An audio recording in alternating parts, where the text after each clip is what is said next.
The St Mary's water recycling plant uses reverse osmosis to further treat wastewater after the ultrafiltration process.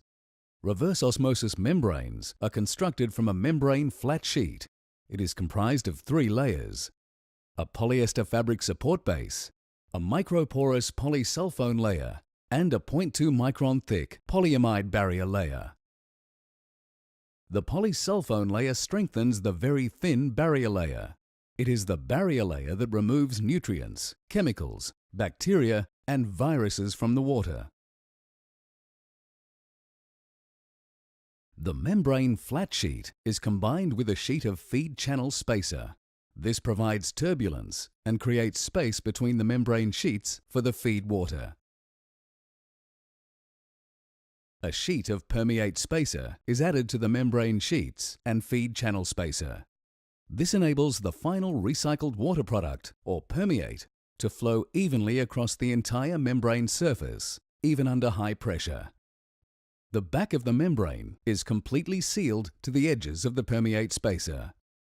The membrane sheets are glued along each of the 3 exposed sides and rolled around the core tube. Feed water is forced through the feed channel spacer and into the barrier layer of the membrane. Water passes through the membrane surface into the permeate channel. It flows in a spiral direction and collects in the core tube. This water is the final recycled water product, or permeate. There are 7 spiral wound elements loaded in one pressure vessel. Once the end adapter is connected to the last element and the pressure vessel is sealed, feed water can be introduced. Feed water is pumped at high pressure into the vessel. As it travels, small molecules like water pass through the membrane, while larger particles such as salt, bacteria, and viruses do not. The final recycled water product is collected from the end of the elements.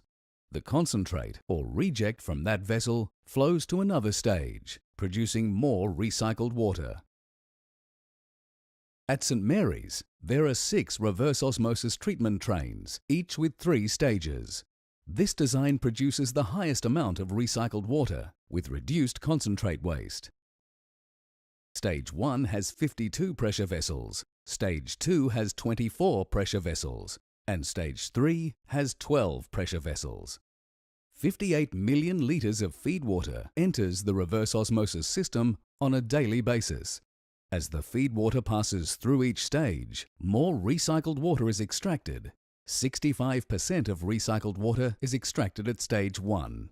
The remaining 35% is passed through Stage 2, where a further 10% is extracted. The final 25% is passed through Stage 3, where the last 5% of recycled water is extracted. 80% of all feed water is recovered as recycled water. An average of 50 million litres of recycled water is produced every day at St Mary's.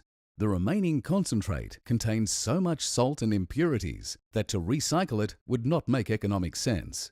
This concentrate stream of 8 million litres a day is sent to North Head Wastewater Treatment Plant, where it is treated and released into the ocean.